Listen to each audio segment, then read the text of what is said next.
I'm Rial, I'm 29, and I watched my own family try to legally hijack the business I built with my own two hands. All because their golden boy couldn't stand to see me succeed. Before I tell you how I turned a prestigious awards ceremony into the public downfall they never saw coming, do me a favor and let me know where you're watching from in the comments below. It's always incredible to see how far these stories can reach. Alright, let's get into it. The air in my parents' living room was thick enough to choke on. It was Sunday, the day of the obligatory family dinner, but there was no smell of roast chicken. Just the stale scent of entitlement. I was sitting on the edge of the floral armchair I'd always hated, the one that felt like it was swallowing you whole. Across from me, on the main sofa, sat the jury. My father, Mark, his arms crossed over his chest like a fortress. My mother, Susan, wringing her hands with a look of pained sympathy that she'd perfected over 30 years. And my older brother, Leo, leaning back with a smirk, looking like a king holding court in a kingdom he didn't build. Rial, we need to be realistic about this. My father started, his voice having that gravelly tone he used when he was about to lay down the law. This little workshop of yours, it's turning into a real business. I just nodded, my hands clasped tight in my lap.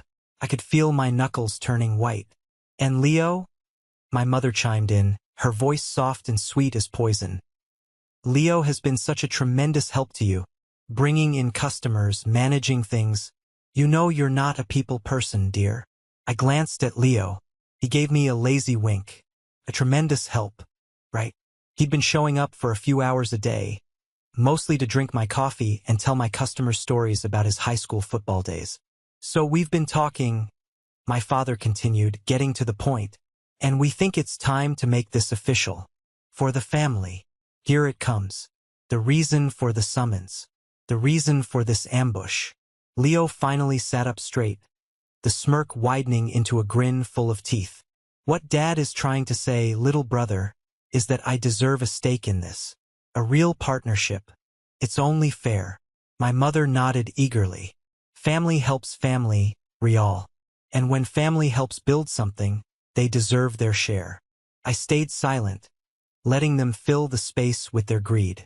I looked from my father's stony face to my mother's pleading eyes, to my brother's smug expression. They were a united front. They had rehearsed this. What kind of share are we talking about? I asked, my voice dangerously calm. My father didn't hesitate. 50-50. That's fair. Leo brings the business sense, you do the wood stuff. 50-50. For carrying a few bags of sawdust to the curb and charming a handful of old ladies. For showing up late and leaving early. For treating my dream like his personal clubhouse. The audacity of it was breathtaking. It was a declaration of war disguised as a family discussion. I looked at each of them, really looked at them, and in their eyes I didn't see family. I saw opportunists. They expected me to argue. They expected me to yell, to break down, to plead. They were ready for a fight, but they had underestimated me. They always had. I stood up slowly. The floral chair released me with a soft sigh. Okay, I said, my voice even. I understand your position. We'll have to resolve this. Formally. The surprise on their faces was almost comical. They expected a storm, but I gave them a dead calm. Leo's grin faltered for a second. My mother looked confused. My father just narrowed his eyes. I walked to the door without another word. As I pulled it open, I paused and looked back at them. 3 figures frozen on the family sofa. I'll be in touch, I said. Then I walked out, closed the door gently behind me, and let the storm begin inside my own chest. They had no idea what they'd just started. They thought this was the end of a conversation. For me, it was the beginning of the end for them. But to understand how we got to that moment, to that cold, calculated decision in my heart, we have to go back. Way back. It all started in a dusty, 2-car garage that always smelled of oil and damp concrete. That was my world. While other kids were outside playing baseball, I was inside, surrounded by scraps of wood my dad had left over from his construction jobs. To me, they weren't junk. They were possibilities. A discarded 2x4 could become a toy boat. A piece of old plywood could be carved into a wobbly-looking bird. My hands always had a fine layer of sawdust on them, and I loved it. It was like a badge of honor. My dad, Mark, never understood it. He was a practical man. He built houses. He dealt in concrete foundations and steel beams, things you could measure and put a price on. To him, my hobby was just weird, a waste of time.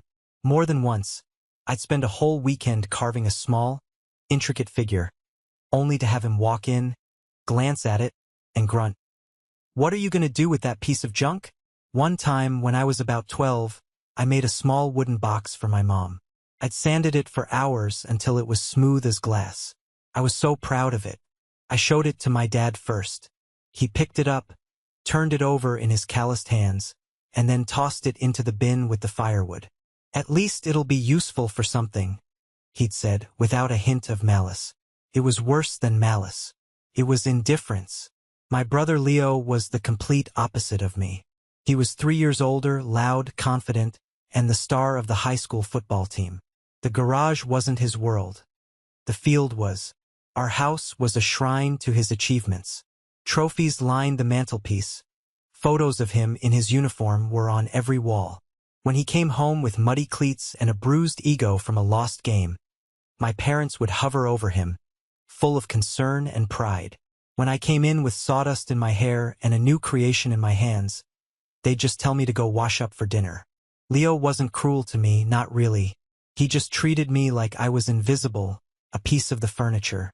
Or he'd make fun of my passion. "Still playing with your little wood chips, Rial?"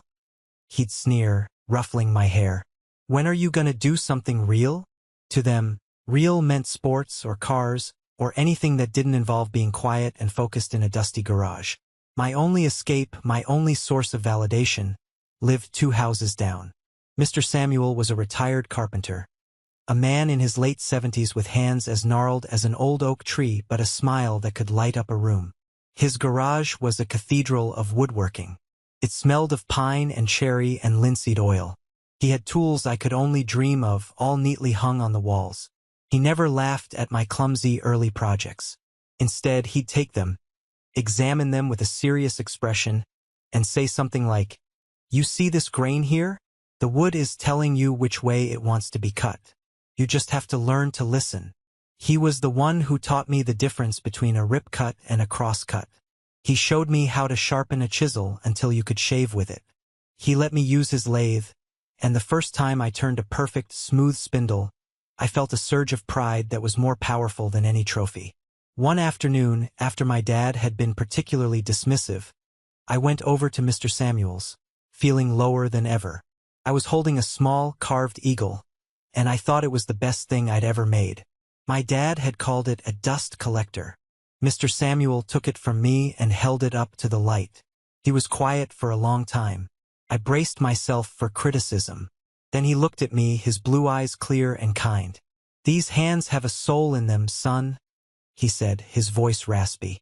He handed me a small, heavy object wrapped in an oily rag. I unwrapped it. It was a set of vintage wood-carving chisels, their wooden handles worn smooth with years of use. A craftsman is only as good as his tools, but tools are nothing without the heart. Don't you ever let anyone tell you what you make isn't real. That was the day I stopped caring about what my family thought. Their approval was a currency I could never earn, so I decided to stop trying. I would build my own world, one piece of wood at a time. I didn't know then that one day, they would see the value in what I was building and try to come and claim it as their own. All I knew was that in the dust and the scent of pine, I had found my purpose. Graduating high school felt less like an achievement and more like a starting gun. While Leo went off to a state college on a partial sports scholarship, a fact my parents announced to anyone who would listen, I stayed home. My plan wasn't one they could brag about at backyard barbecues. I enrolled in a couple of night classes at the local community college for business management, but my days were spent in the grime and sweat of the real world. I needed capital. A dream without money is just a fantasy, and I was determined to make mine real. So I worked. God, how I worked. My first job was with a moving company. 12-hour days of hauling other people's lives up and down flights of stairs. My back ached constantly. My hands, which I tried to protect for my woodworking, were always covered in cuts and scrapes. I'd come home, exhausted, shower the grime off, and spend another 3 hours in the garage, practicing my craft, my real work. The moving job didn't pay enough, so I picked up another one. I started working weekends with a construction crew. Not my dad's. I couldn't bear the thought of that. It was grunt work. Hauling lumber, mixing concrete, cleaning up sites. It was brutally hard, but every paycheck felt like a victory. I opened a separate bank account, one I nicknamed the Workshop Fund. Every dollar that wasn't for gas or cheap food went straight into that account. I watched the balance grow with a fierce, possessive pride. $500, $1,000, $3,000. Each number represented a piece of my life, a sacrifice I was willing to make. Dinner conversations at home became a form of low-grade torture. "So, when are you going to get a real job, Rial?" My dad would ask, not looking up from his plate. "You can't haul boxes your whole life. There's no future in it." A real job. To him, my double shifts of backbreaking labor weren't real. The only real job was one with a steady salary, benefits, and a title he could understand. My mother's approach was different, softer, but it cut just as deep. "Honey, we're just worried about you," she'd say, patting my hand. "Leo is getting his degree, he's thinking about his career. You're just drifting. This woodworking thing is a nice hobby, but it won't pay for a mortgage." They didn't see the calluses on my hands as proof of hard work. They saw them as a sign of failure. They didn't see the exhaustion in my eyes as dedication. They saw it as a lack of direction. Leo would call home from college, complaining about a tough exam, and they'd listen with rapt attention, offering endless encouragement. I'd mention I worked a 70-hour week, and they'd just sigh. When I had saved up about $5,000, I put on my only decent shirt, printed out a business plan I'd spent weeks perfecting, and walked into the local bank to apply for a small business loan. I had it all mapped out: equipment costs, rent for a small space, material estimates. I was buzzing with nervous energy. The loan officer, a man named Mr. Henderson with a tired-looking mustache, listened patiently. He looked through my papers, nodding slowly. For a moment, I allowed myself to hope. Then he took off his glasses and sighed. "Son, I admire your passion. I really do. But this is a high-risk venture. You're talking about custom furniture in a town where most people buy from big box stores. You have no credit history, no collateral. The bank just can't take this kind of risk." He slid my plan back across the desk. "My advice? Find a safer path. Get a trade. Become an electrician, a plumber. Something with a steady paycheck." I walked out of that bank feeling like I'd been punched in the gut. Even the world of finance agreed with my father. I was a risk, a bad bet. That night, I sat in my truck in the bank's parking lot for almost an hour, just staring at the rejection letter. The temptation to give up, to just find that safe path, was overwhelming. It would be so much easier. I could get a regular job, make my parents proud, stop fighting against the current all the time. But then I thought of Mr. Samuel. I thought of the feel of a sharp chisel slicing through oak. I thought of the satisfaction of creating something beautiful and lasting out of nothing. And I knew I couldn't quit. If the world wasn't going to invest in me, I would just have to invest in myself. I would have to work harder, save more, and prove them all wrong. I drove home, not in defeat, but with a cold, hard anger fueling me. The rejection hadn't broken me. It had forged me into something stronger. The bank's rejection was a slap in the face, but it forced me to get creative. If I couldn't afford a workshop, I'd take my work to the people. I used a chunk of my savings to buy a high-quality tent, a folding table, and enough lumber to build up a small inventory. My new storefront was a 10 by 10 patch of grass at the local weekend farmers market, squeezed between a woman selling homemade jams and a guy selling artisanal dog treats. The first few weekends were brutal. People would walk by, glance at my handcrafted cutting boards, small bookshelves, and carved decorative boxes, and keep walking. The sound of their footsteps moving on became the soundtrack to my failure. My dad drove by once, slowed down his truck, shook his head, and drove off. It was a clear "I told you so" without him having to say a word. I started to think maybe they were all right. Maybe this was a stupid, childish dream. But then a woman stopped. She was older, with kind eyes, and she picked up a simple jewelry box I'd made from cherry wood. She ran her fingers over the dovetail joints, the smooth finish. She opened and closed the lid a few times. "This is beautiful work," she said. "How much?" I was so shocked someone was interested. I almost forgot to answer. $40. I stammered. She smiled and pulled the money from her purse without haggling. "You have a real gift, young man." That $40 felt more valuable than any paycheck I'd ever earned. It was proof. Proof that someone somewhere saw value in what I did. That first sale broke the dam. A few more people bought things that day. The next weekend was a little better. I started talking to people, explaining the process, the type of wood, the joinery I used. My passion was infectious. People weren't just buying a product. They were buying a piece of a story, a piece of my story. Soon I had regulars. People started asking for custom pieces. "Can you make a picture frame this size? Could you build a small stool for my granddaughter?" Each request was a new challenge, a new opportunity. I started making real money, not just covering my costs, but actually turning a profit. Every cent went back into the business, better tools, higher quality wood. The turning point came when a local restaurant owner, a woman named Maria, saw my work. She was renovating her upscale bistro and wanted unique, rustic-looking tables. 20 of them. It was the biggest order I could have ever imagined. It would take me months. I quoted her a price that made my hands sweat, certain she would laugh. She didn't. She just nodded and said, "When can you start?" That contract was my ticket out of the farmer's market.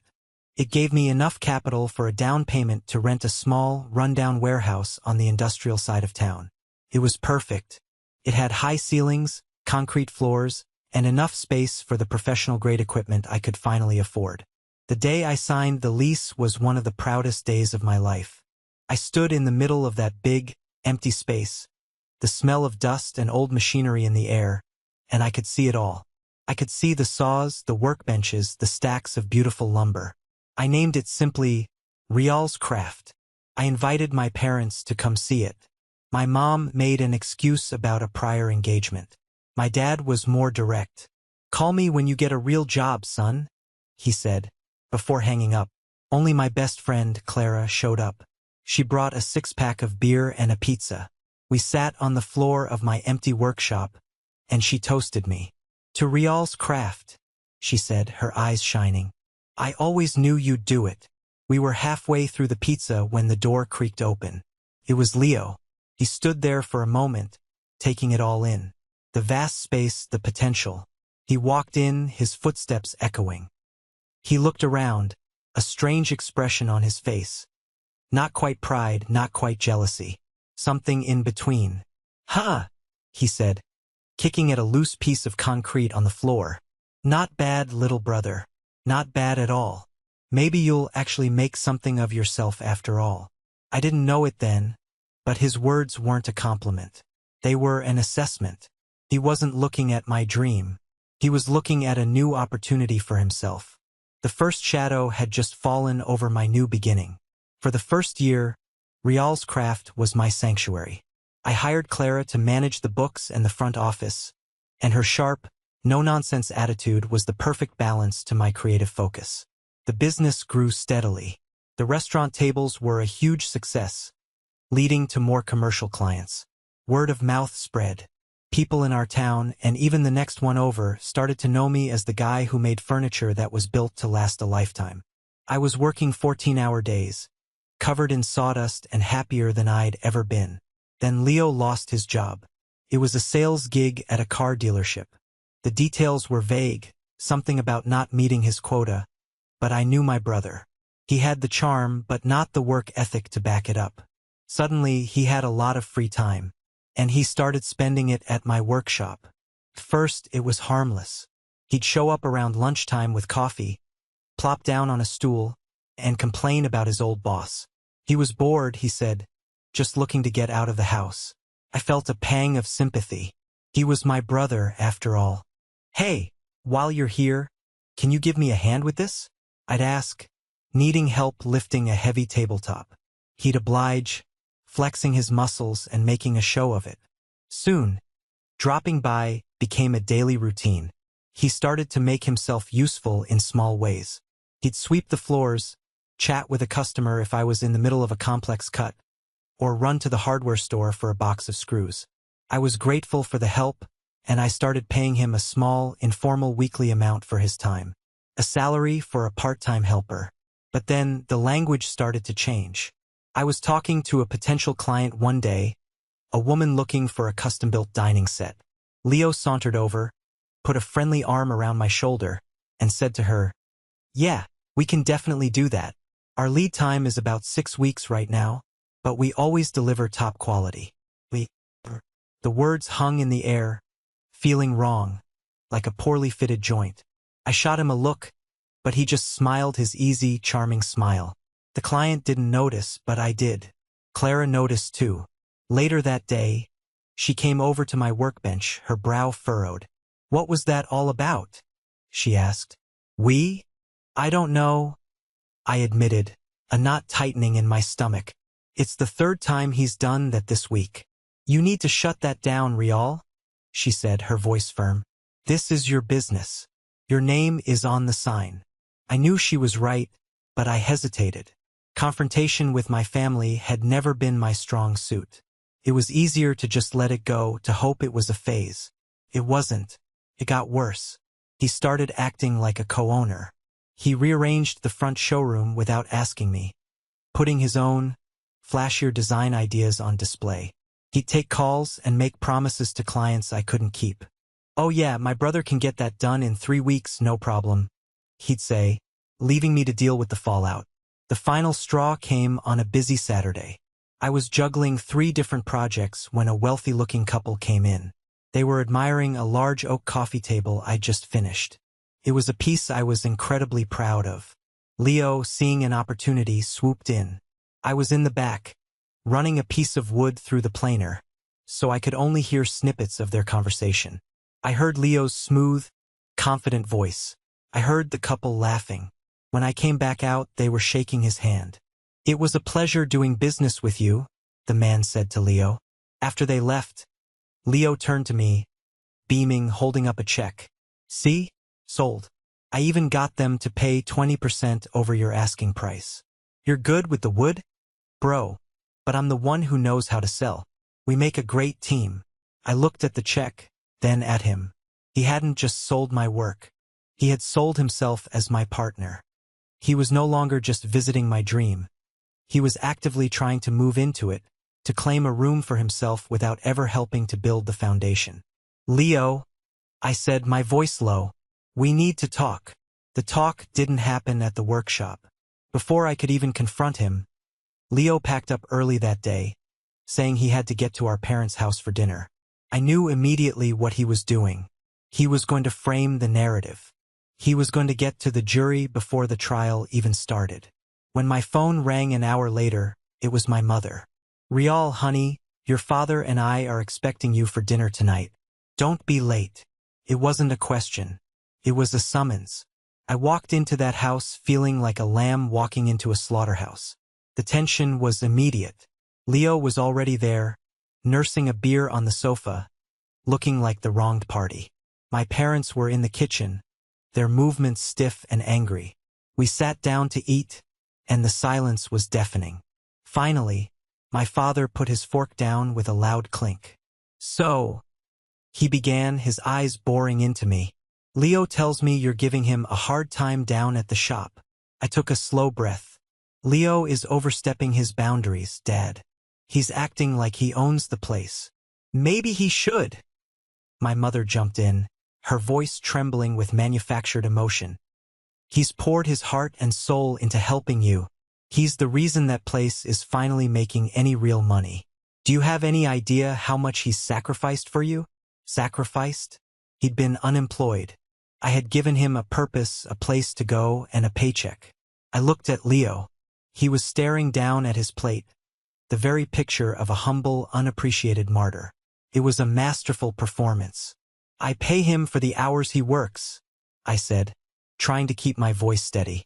I pay him a fair salary. He's an employee, not a partner.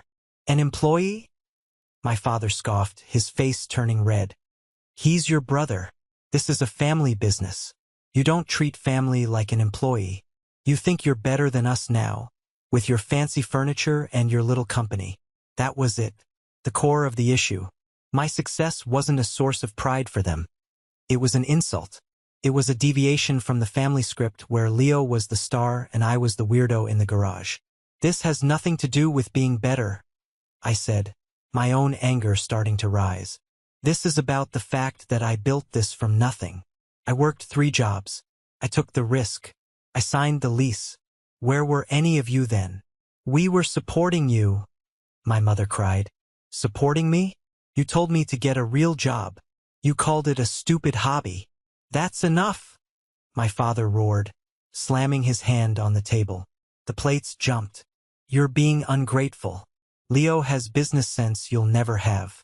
That place will fail without him. He pointed a thick finger at me. We've been talking and we've made a decision. It's time you made him a full partner. 50%. It's the only right thing to do. He said it with such finality, as if he were a king issuing a decree. They had decided my future for me.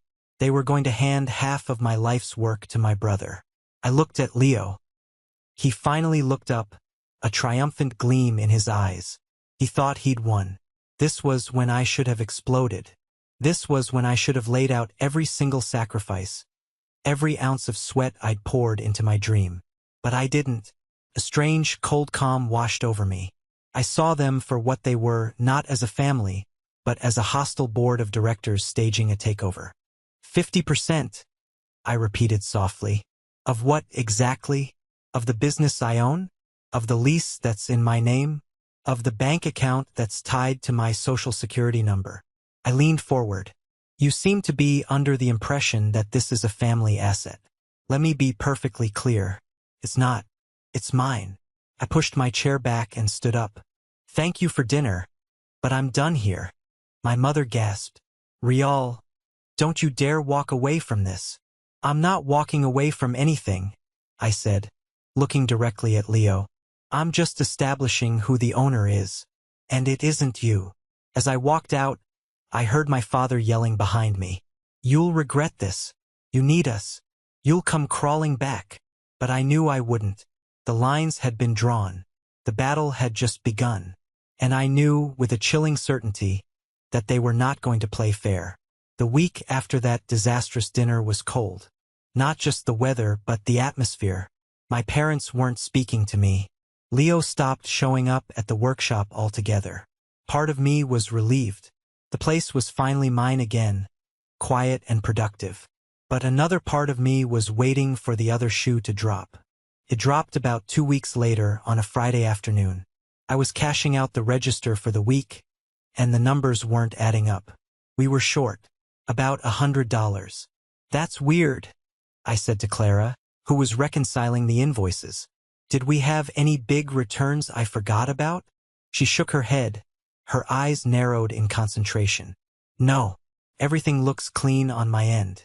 Maybe you miscounted. I counted again. Still short.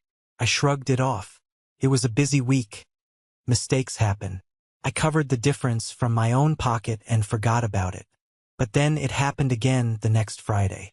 This time, we were short 150. Now I was worried. $100 could be a mistake. 250 in 2 weeks felt like a pattern.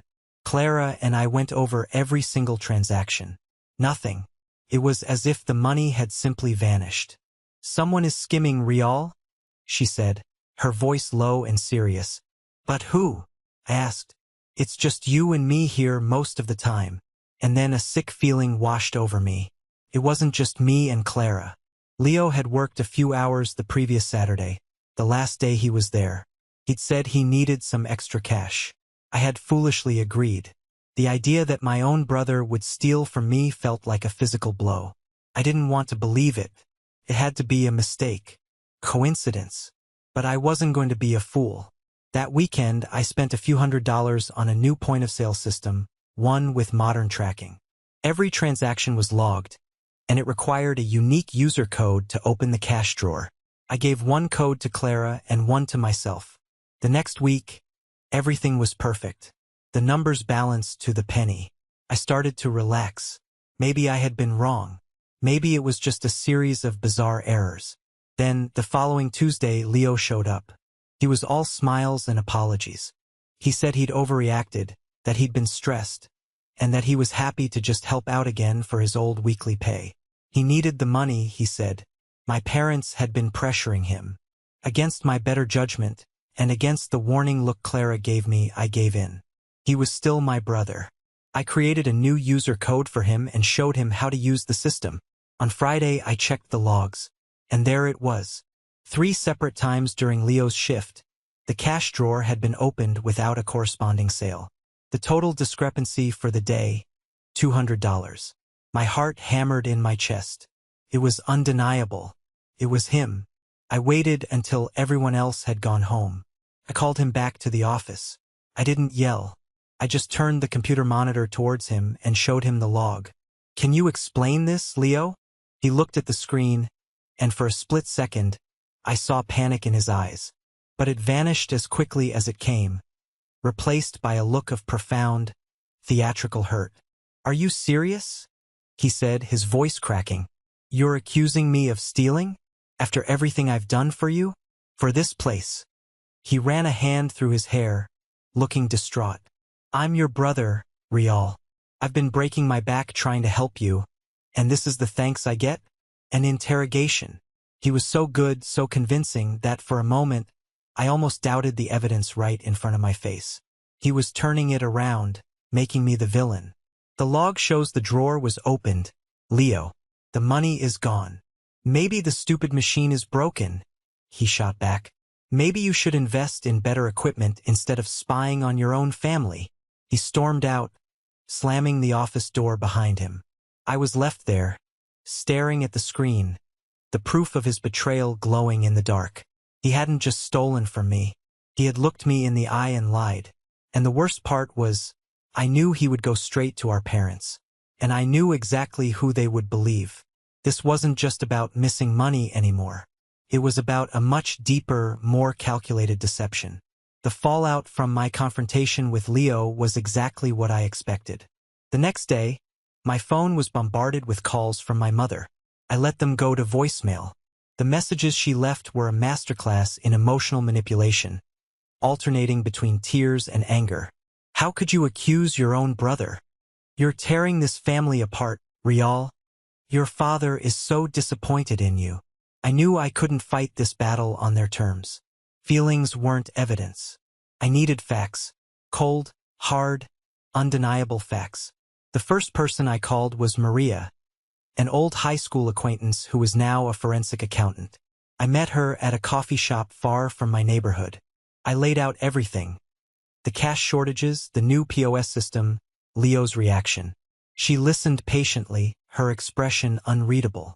When I was done, she simply said, people who skim cash rarely stop there. Start small because it's easy. When they get away with it, they get bolder. Do you have a business credit card he might have had access to? I froze. I had a card for business supplies, lumber, stains, sandpaper. Leo had used it a few times to run errands for me. I'd never thought to check the statements closely. That night, I went through months of credit card statements with a fine-toothed comb. First, everything looked normal. Purchases from the lumber yard, the hardware store.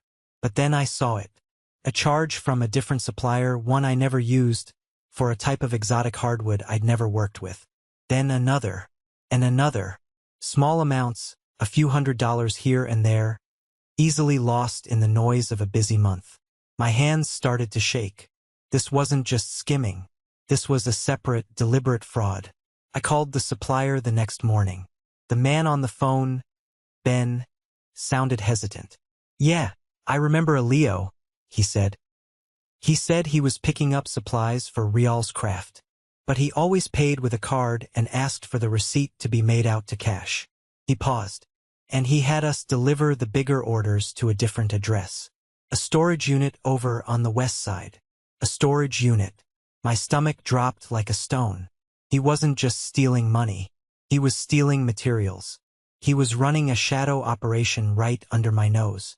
Just as I was processing this, my phone rang. It was my Aunt Carol, my mom's younger sister. She was the family gossip, but she always wrapped her meddling in a thick blanket of sweetness and concern. "Rial, honey, I just heard what happened," she cooed. "Your mother is an absolute wreck. I just wanted to call and see how you were doing. This must all be a terrible misunderstanding." We talked for a few minutes, with me giving vague, non-committal answers. I was about to hang up when she said something that made the hair on my arms stand up. "I just hope this doesn't affect that big contract you're hoping to land with the Davenport architectural firm. Your father said it could really make or break your third quarter." I went completely still. I hadn't told anyone about the Davenport proposal except for Clara. Not my parents. Not Leo. It was a huge, confidential bid that I had been working on for weeks. There was only one way my father could have known about it. And only one way my aunt could have known. Leo had told them. He was not only stealing from me, but he was also actively monitoring my business's future, reporting back to our parents like a corporate spy. And my sweet, concerned Aunt Carol? She wasn't calling to check on me. She was on a fact-finding mission. The phone felt cold and heavy in my hand. This wasn't just a brother stealing from a brother. This was a coordinated family effort. They were all in on it in one way or another. I was completely and utterly alone. The realization didn't break me. It did the opposite. It filled me with an ice-cold clarity. I wasn't just going to protect my business anymore. I was going to dismantle their entire web of lies. And I was going to do it so thoroughly that they would never be able to hurt me again. That afternoon, I bought a small, high-quality digital voice recorder. And I started letting Aunt Carol's calls go to voicemail, so I could call her back when I was ready. When I was recording, the next person I called was a lawyer. Not just any lawyer, but the one with the reputation for being a shark in the business litigation world. Mrs. Albright. Her office was in a sleek downtown building, a world away from the sawdust and wood stain of my workshop. She was a woman in her 60s with sharp eyes and a sharper suit. She didn't offer sympathy. She demanded facts. I gave them to her. I played her the recording of Aunt Carol's call. I showed her the credit card statements and the delivery address for the storage unit. I explained the family dynamics, the pressure, the demand for 50%. She listened to the whole sordid story without interruption. When I finished, she leaned back in her leather chair and steepled her fingers. "Mr. Rial," she said, her voice crisp, "what you have here is not a family dispute. It is a case of systematic fraud and attempted corporate extortion." The words hung in the air, validating everything I had felt. The legal case for the fraud is strong, but the public demand for ownership, that's a different beast. They'll try to paint you as the villain in the court of public opinion. We need to get ahead of that. Her advice was counterintuitive and brilliant. "Don't fight them," she said. "Not yet. I want you to give them what they want. Or rather, let them think they're getting what they want." The plan was simple. I was to become the beaten, weary son. I was to let my family believe their pressure campaign was working. It was a dangerous game, but it was the only way to get the final proof I needed. So the performance began. I started taking my mother's calls again. I sounded tired, defeated. "I don't know, Mom." I'd sigh into the phone. "I'm just so worn out from all this fighting." I called my dad. "Maybe you were right," I mumbled. "Maybe I can't do this all on my own." I even reached out to Leo.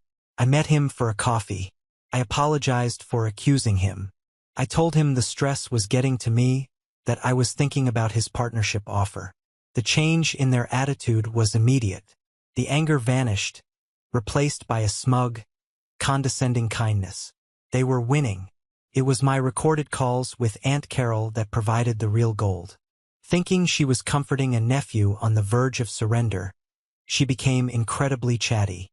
"Oh, I'm so glad you're finally seeing sense, honey," she said in one recording. "Your father is already talking about using the business as collateral for a loan to expand. He thinks with Leo's name on the paperwork, the bank will finally see it as a serious enterprise. And then came the jackpot.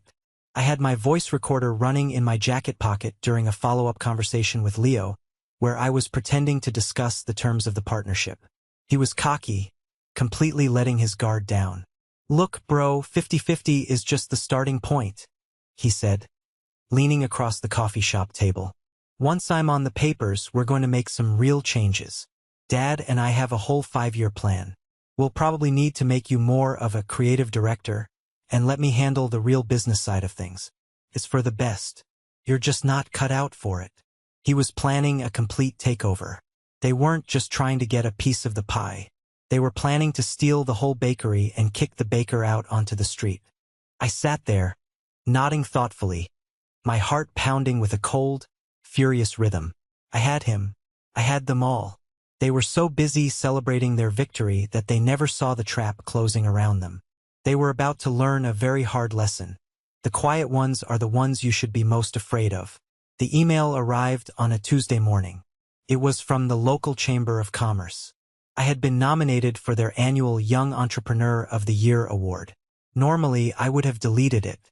I hated public speaking, hated being the center of attention. But as I read the email, a plan began to form in my mind. A cold, audacious, and absolutely perfect plan. The awards ceremony was in 3 weeks. It was a big local event, attended by every business owner, community leader, and local journalist in the county. It was the perfect stage. My family, of course, was ecstatic. When they heard about the nomination, they saw it as their victory. It was proof that their pressure and Leo's brilliant business sense was already paying off. "Oh, Rial, that's wonderful," my mother gushed over the phone. "Of course, we'll all be there. We'll get a whole table right at the front. Your father is so proud. This is huge for us," Leo told me, clapping me on the back so hard it almost knocked the wind out of me. "When you accept the award, make sure you mention our new partnership. It'll be great for the brand." Oh, I was going to mention him, all right. I was going to give him the credit he so richly deserved. For the next 3 weeks, I lived a double life. By day, I was the dutiful son, the defeated brother, discussing the final details of the partnership agreement with Leo and my father. They'd sit at a table in my workshop, drawing up plans for expansion, talking about new logos that featured both our names, all while I nodded along, offering meek suggestions they would immediately dismiss. They were so blinded by their own arrogance. They didn't notice the new security cameras I had installed. They didn't notice me making copies of every fraudulent invoice, every doctored receipt. By night, I was a general preparing for battle. I met with Maria, my accountant, and Mrs. Albright, my lawyer. Maria helped me create a series of simple, devastatingly clear charts and graphs. One showed the steady growth of my business before Leo's involvement. Another showed the cash flow with sharp, inexplicable dips that perfectly correlated with the days he worked. The final one was a timeline, matching the dates of the fraudulent material purchases with the dates of large, untraceable cash deposits into Leo's personal bank account. Information Mrs. Albright had legally obtained. I also reached out to Sarah, the local journalist who was emceeing the event. I told her I had a very personal story to share about the challenges of a family business and asked if I could have an extra few minutes for my acceptance speech. Should I win? Intrigued, she agreed. The final piece of the puzzle was Mr. Davenport. His prestigious architectural firm had, against all odds, awarded my small company the contract to build all the custom furniture for their new flagship office. It was the biggest achievement of my career. When I found out he was the one chosen by the Chamber of Commerce to present my award, it felt like fate. I called his office and asked to speak with him. I told him I was planning on making a rather unconventional speech and wanted to ensure I wouldn't be embarrassing him or the chamber. I gave him a brief, heavily redacted version of the story. There was a long pause on the other end of the line. Then Mr. Davenport's deep voice came through, clear and firm. "Mr. Rial," he said, "courage and integrity are commodities far rarer than talent. You do what you need to do. I will be honored to be on that stage with you." The night of the ceremony, my family arrived dressed to the nines. My father was in his best suit, my mother in a sparkling dress, and Aunt Carol was beaming. Leo looked like he'd already won, swaggering around, shaking hands with people, introducing himself as my business partner. They sat at the front table, a proud, smiling family, waiting to be honored for a success they had actively tried to sabotage. I sat with Clara at a table near the back.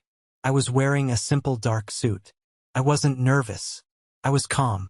It was the same feeling I got right before making a difficult, precise cut in a priceless piece of wood. You measure twice, you take a deep breath, and you execute with absolute confidence. My heart wasn't pounding. It was steady. It was ready. I watched my family laughing and basking in the reflected glory of my hard work, and I felt nothing but a profound, chilling sense of purpose. The show was about to begin.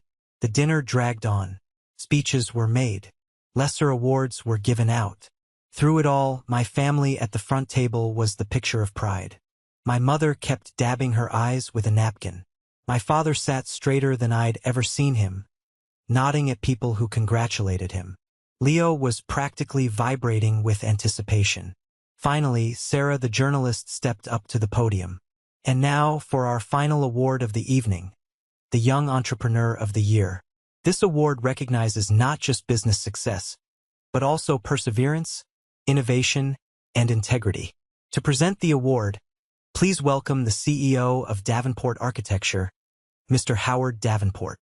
Mr. Davenport, a tall, imposing man with a mane of white hair, walked to the stage. He spoke for a few minutes about the importance of supporting local artisans and craftsmen. Then he smiled. This year's winner is a young man whose work speaks for itself. He has built a business from the ground up with nothing but his own two hands and an uncompromising commitment to quality. It is my great honor to announce the Young Entrepreneur of the Year is Rial from Rial's Craft. The room erupted in applause. I stood up, smoothing down my suit jacket. As I walked towards the stage, I made eye contact with Leo. He gave me a huge, triumphant grin and a thumbs up, as if he were my coach sending me into the big game. The delusion was staggering. I shook Mr. Davenport's hand, accepted the heavy glass award, and stepped up to the microphone. The applause died down. I looked out at the sea of faces, settling on the front table. My family was beaming, their faces glowing with pride. "Thank you," I began, my voice steady. "Thank you, Mr. Davenport, and thank you to the Chamber of Commerce. It's a true honor." I paused, letting the silence hang for a beat. Most people who win this award talk about their team, their investors, their support system. And tonight I want to do the same, because you can't build a business alone, especially a family business. At the mention of family business, my mother's smile widened. Leo puffed out his chest. "My family has been instrumental in my journey," I continued, my eyes locked on theirs. "So tonight, I want to be very specific in giving credit where credit is due." I nodded to the tech booth at the back of the room. A huge screen behind me, which had been displaying the Chamber's logo, flickered to life. The first image was a simple bar graph. This first slide shows the revenue of Rial's Craft for the first 18 months of operation, I said, my voice projecting through the ballroom. A story of steady, humble growth, built on the back of farmers' markets and small commissions. A nervous murmur went through the crowd. This was not a typical acceptance speech. My father's smile tightened at the edges. "And this," I said, as the slide changed, "is our revenue over the last year, after my brother Leo, here in the front, graciously decided to help out." The graph showed higher revenue, yes, but it was overlaid with another line. A jagged, red line that plunged downwards periodically. This red line represents our weekly cash profits. You'll notice these strange, consistent dips. Interestingly enough, these dips only ever occurred on days my brother was managing the register. My mother's face went pale. Leo's grin had completely vanished, replaced by a stony mask of confusion and anger. The slide changed again. It was a scanned copy of an invoice from the lumber supplier, Ben. "My brother didn't just help with cash," I explained. "He also helped with purchasing. For example, he purchased this lovely Brazilian rosewood, a wood I have never used, and had it delivered to a storage unit he rented across town. All on the company credit card. Gasps rippled through the audience. I could see people turning to stare at my family. My Aunt Carol looked like she was going to be sick. But the most important contribution my brother made wasn't financial, I said, my voice dropping slightly, drawing everyone in. It was his vision. I looked directly at Leo, whose face was now a blotchy red. He had a vision for a competing company, a furniture workshop that he secretly funded with the nearly $40,000 he stole from mine. A business he planned to launch after he and my parents finalized their plan to take over my company and push me out. The final slide appeared on the screen. It was a copy of the official business registration for a company called Leo's Legacy Designs. It had Leo's name as the sole proprietor. Next to it was a photo of his failed, abandoned workshop taken just last week. The final nail in the coffin. Unfortunately, I said, turning back to the stunned audience, Leo's Legacy Designs went bankrupt in 6 months. Turns out, stealing ideas is not the same as having them. And stealing money is not the same as earning it. I paused, letting the full weight of the humiliation settle over the front table. My father looked like he had been turned to stone. My mother was openly weeping, not from pride, but from shame. And Leo was just staring at me, his eyes wide with a mixture of hatred and utter disbelief. He had been so sure of his victory, he never once considered that I had been building a case against him, piece by piece, lie by lie. So yes, I concluded, my voice ringing with a clarity I had never felt before. I want to thank my family. Thank you for teaching me that integrity is more valuable than blood. And thank you, Leo, for this award. Because your greed, your jealousy, and your betrayal were the fuel that drove me to fight for my work, for my name, and for my soul. I truly couldn't have done it without you. I placed the award on the podium, nodded once to the silent, shell-shocked room, and walked off the stage. The silence was absolute. And in that moment, it was the sweetest sound I had ever heard. This was the moment that changed everything, the moment I finally took back control of my own life. Thank you for sticking with me to this point. You are amazing.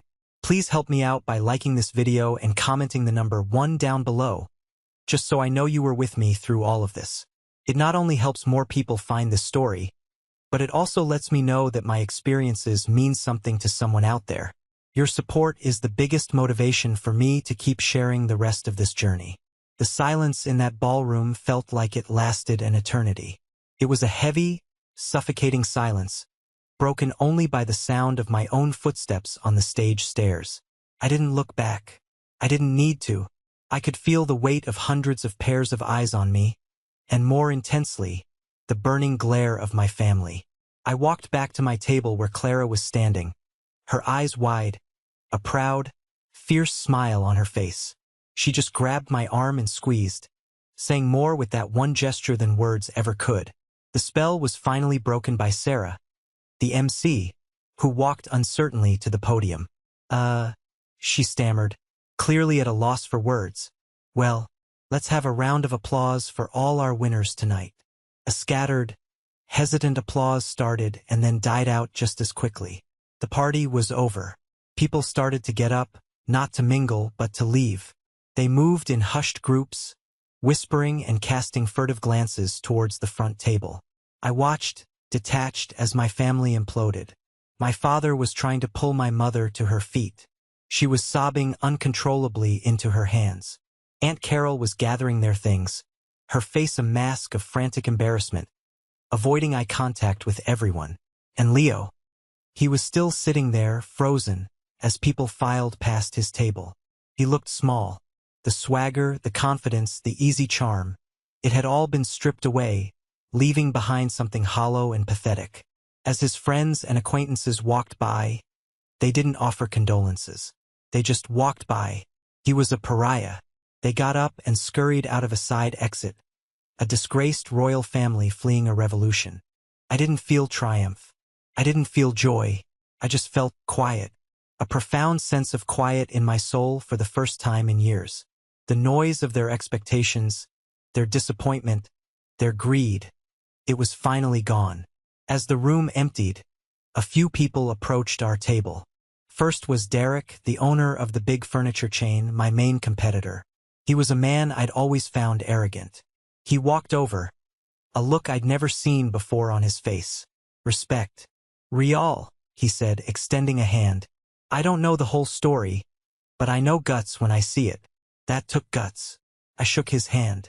Then Mr. Davenport came over, his presence commanding even in the near-empty room. He placed a heavy hand on my shoulder. I said it on stage and I'll say it again, he said, his voice a low rumble. Integrity is a rare commodity. Your furniture is built to last, and it's clear the man who builds it is, too. My door is always open to you. His validation, Derek's respect, it felt more real, more meaningful than a lifetime of my family's conditional approval. It was a respect I had earned, not one I was supposed to be owed by birthright. Clara and I were among the last to leave. We walked out into the cool night air. The parking lot was almost empty. The weight of the award in my hand felt real solid. My phone buzzed in my pocket. It was a text from Mrs. Albright, my lawyer. It was simple and to the point. Well done. They won't be filing a lawsuit. You've already won in a court they can never appeal. I took a deep breath of the clean, cold air. It was the first breath I felt like I'd taken in years that was truly my own. The war was over. Now I just had to figure out how to live in the peace. Peace, it turned out, was harder to find than I thought. The story of my acceptance speech became the talk of the town. I became something of a local legend overnight. Business at the workshop boomed. People came in not just to buy furniture, but to shake the hand of the guy who stood up to his family on a public stage. It was strange and uncomfortable, but it was good for business. I didn't hear from my family for 3 days. No angry calls, no tearful voicemails. Just silence. It was an unnerving, suspenseful silence. I knew it couldn't last. They showed up on a Wednesday morning. My father's big truck pulled into my parking lot, and both he and my mother got out. They looked terrible. My father's face was gray and haggard. My mother's eyes were swollen and red from crying. They didn't look angry anymore. They just looked broken. I met them at the door of the workshop. I didn't invite them in. We stood there in the doorway, the hum of my saws in the background. Rial, my mother began, her voice a raw whisper. How could you do that to us? To your own family? In front of everyone. There was no apology. No acknowledgement of what they had done. Only blame. Blame for being exposed. I did what I had to do to protect myself and my business, I said, my voice flat, devoid of the emotion I thought I would feel. You left me no other choice. Choice? My father finally spoke, his voice a low growl. You chose to humiliate us. To ruin your brother's life. He can't even show his face in this town, Rial.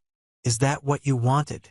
What I wanted, I said, looking him dead in the eye, was for you to be my father, for you to be proud of me, for you to protect me.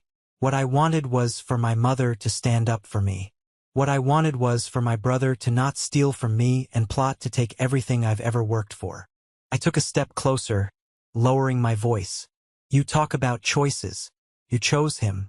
Every single time, my entire life, you chose him. You chose to believe his lies over my facts. You chose to support his greed over my hard work. You made your choice.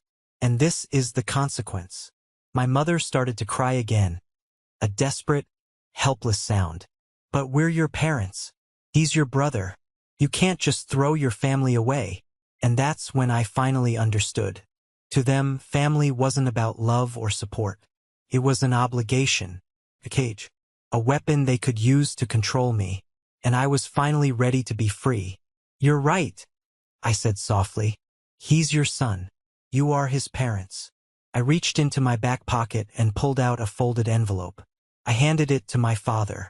It was a copy of the restraining order Mrs. Albright had filed on my behalf, legally barring them and Leo from my property and from contacting me. You made it clear who your family is. So go. Be a family with him. My life and this business are no longer any of your concern. My father stared at the papers, his face turning a dark, mottled red. My mother looked at me, her mouth open in shock, as if I had just stabbed her. For the first time, I think they realized they had truly lost. They had no more power over me. I stepped back inside the workshop and closed the door, locking it firmly. I leaned against it, listening to the sound of their truck starting, the tires squealing as they peeled out of my parking lot and out of my life. The hum of the saws suddenly sounded like freedom. The 2 years after what I privately called the reckoning were like waking up from a long, feverish dream. The absence of my family's constant judgment and manipulation left a void, but it wasn't an empty one.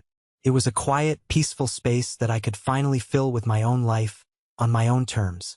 Rial's craft didn't just survive. It thrived. The notoriety from the awards ceremony faded, replaced by a solid reputation for quality and artistry. The contract with Mr. Davenport's firm was a massive success, leading to features in architectural magazines and a flood of new, high-end clients. I had to expand. I bought the warehouse next to mine, knocked down the wall, and doubled my floor space. I hired 3 full-time employees, young, eager craftsmen who reminded me of myself at their age. Teaching them, passing on the skills Mr. Samuel had taught me, became one of my greatest joys. I wasn't just building furniture anymore. I was building a team, a community. We weren't bound by blood, but by a shared passion for the craft. We were a real team, a real family in the ways that mattered. Clara, my rock through it all, became my official business manager, and her shrewd decisions helped us grow smarter, not just bigger. My personal life began to heal, too. For a long time, I kept everyone at arm's length. The betrayal had left deep scars, and trusting people didn't come easily. Then I met Emily. She was a graphic designer I'd hired to create a new website and logo for the business. She had a calm, creative energy that I found captivating. She was brilliant and funny, with a laugh that could cut through the noise of the workshop. Unlike my family, she didn't just see the success of the business. She saw the man behind it. She saw the passion, the scars, the quiet determination. Our first date was a walk in the woods. I found myself telling her things I'd never told anyone. About my childhood in the garage. About Mr. Samuel. About the deep satisfaction of turning a rough piece of timber into something beautiful. She listened, not with pity, but with a profound understanding. "You speak about wood the way I speak about color and typography," she said, smiling. "It's your language." She got it. She got me. Our relationship grew slowly, built on a foundation of mutual respect and genuine admiration. She never pushed me to talk about my family, but she created a safe space where I could if I wanted to. She celebrated my successes without a hint of jealousy, and she supported me through the tough days without trying to fix me. One evening, we were in my workshop late, working on a new collection of furniture we had designed together. It was a fusion of my classic woodworking and her modern, minimalist aesthetic. The energy between us was electric, a perfect collaboration. The workshop was quiet except for the soft scratch of her pencil on a sketchpad and the gentle hum of the ventilation system. I looked at her, her face illuminated by the warm glow of a desk lamp, completely absorbed in her work. I looked around at the space I had built, filled with the scent of sawdust and the ghosts of thousands of hours of hard work. I saw the tools hanging neatly on the wall, the stacks of beautiful lumber waiting to be transformed, the dedicated employees who depended on me. And I saw this incredible woman who had walked into my life and made it whole. For the first time, I realized I hadn't just built a business. I had built a life. A full, rich, happy life that had absolutely no room in it for the ghosts of the past. The anger I had held onto for so long had finally faded, replaced by a deep, quiet sense of gratitude. I was no longer the boy in the garage seeking approval. I was a man standing in the center of a world he had created himself, surrounded by people he had chosen. And it was more than enough. It was everything. Just when I thought the ghosts were gone for good, a letter arrived. It was in my mother's familiar, looping handwriting. My first instinct was to throw it in the workshop's wood stove, unopened. But curiosity, that stubborn human trait, got the better of me. I waited until the end of the day, after Emily had gone home and the workshop was quiet, to read it. The letter was long, 4 pages front and back. It was a rambling, self-pitying account of the past 2 years. She wrote about how hard things had been. My father's construction business had taken a hit. Apparently, people in a small town don't like to hire a man who raised a thief and tried to swindle his other son. They had to sell their house and move to a smaller apartment. Aunt Carol and the rest of the extended family now treated them like outcasts. Then came the part about Leo. He had bounced from one dead-end job to another, unable to hold anything down. His reputation was ruined. He was bitter and angry, blaming everyone but himself. He was living in their small spare room, a 34-year-old man-child, a constant, sullen reminder of their failure. The words were designed to evoke my sympathy, to make me feel guilty for the consequences of their actions. And then came the apology, or her version of one. "I know we made mistakes, Rial," she wrote. "As a mother, my heart is broken in two. I was only trying to do what was best for both my boys. I see now that we handled things badly. I am so sorry for the pain this has caused you. I pray every night that one day, you can find it in your heart to forgive us, to let us be a family again." I read that paragraph 3 times. My hands were trembling slightly. A small, foolish part of me, the part that would always be the little boy wanting his mother's love, felt a flicker of something. Maybe she had changed. Maybe the hardship had finally taught them something. Maybe forgiveness was possible. I thought about Emily, about the happiness I'd found. Maybe letting go of this last piece of anger was the final step to being truly free. I continued reading, my heart cautiously opening, ready to be convinced. I got to the last paragraph, the last few sentences of the 4-page letter. "Your father and I drive by your big, new workshop sometimes," she wrote. "It's so successful. We are so proud, even if we can't say it to you. It's a lot for one person to handle. I just keep thinking that if only you had been willing to share a little bit from the beginning, none of this awfulness would have ever had to happen. We could all be sharing in this success together, as a family should." And there it was, the knife twisted in the old wound, just to make sure it was still there. The flicker of hope in my chest died instantly, replaced by a cold, final certainty. It wasn't an apology. It was a lament. It wasn't remorse for what they did. It was regret that their plan had failed so spectacularly. She wasn't sorry for betraying me. She was sorry she got caught. She still, after all this time, believed that the fault was mine. My refusal to share was the original sin. They hadn't learned a thing. They would never change. I folded the letter carefully, not with anger, but with a strange sense of peace. The final question had been answered. The last door had been closed. I walked over to the wood stove we used to heat the shop in the winter. I opened the heavy cast-iron door. The embers from the day's fire were still glowing faintly. I tossed the letter inside. I watched as the edges curled, turned brown, and then burst into a silent, brilliant flame. I watched until every word of her poison, her regret, and her blame had turned to nothing but weightless gray ash. I closed the door, the finality of the act settling in my bones. It wasn't an act of anger. It was a cremation, the burial of a hope that needed to die so that I could fully live. It's morning. The sun is just starting to stream through the high windows of the workshop, catching the millions of tiny dust motes dancing in the air. I'm holding a mug of hot coffee, the steam warming my face.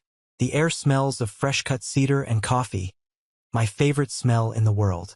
Across the workshop, my 3 apprentices are already at work. 2 of them are laughing about something as they carefully measure a piece of maple. The other is intently focused, running a hand plane over a slab of walnut, his brow furrowed in concentration. The sounds are a symphony to me. The scrape of the plane, the low hum of the dust collection system, the soft rock music playing from a radio in the corner. This is my life now. It's quiet, it's productive, it's peaceful. Emily will be here in an hour with sketches for our next project. Clara is in the office, probably yelling at a supplier on the phone with the fierce loyalty that has been my anchor for years. Tonight, we'll all probably grab a beer after work. This is my family. The one I built, not the one I was born into. I rarely think about my parents or Leo anymore. They're like figures from a story I read a long time ago. I know what happened to them. You hear things in a small town. My father retired early. My mother keeps to herself. Leo eventually moved a few states away, chasing some get-rich-quick scheme. They are no longer a source of pain or anger. They are just irrelevant. Their opinions, which once held the power to shape my entire sense of self-worth, are now just whispers in a language I no longer speak. For a long time, I thought the point of my struggle was revenge. I thought that victory was watching their faces crumble in that ballroom. And yes, there was a grim satisfaction in that moment, a feeling of justice finally served. But I was wrong. That wasn't the victory. The victory is this quiet morning, this cup of coffee, the feeling of a solid, well-made piece of furniture under my hands, the sound of laughter from people who respect me, the love of a woman who sees me for exactly who I am. The sweetest revenge isn't proving your enemies wrong. It's building a life so full of peace, purpose, and happiness that you barely remember they exist. It's not about tearing them down. It's about building yourself up so high that you can no longer hear them shouting from below. The boy who hid in a dusty garage, carving scraps of wood and dreaming of a different life, he'd be proud, I think. We built something real, he and I. Something that will last. Not just out of wood, but out of the strength to cut away the parts that were rotten so the rest could grow straight and true. And that's a legacy worth leaving. Thank you so much for listening to my story. I hope it resonated with you in some way. Have you ever had to make a difficult choice to protect your own peace and your own dreams? Let me know your story in the comments below. And please, don't forget to hit that like button and subscribe so you don't miss what I have to share next. Truly means the world to me.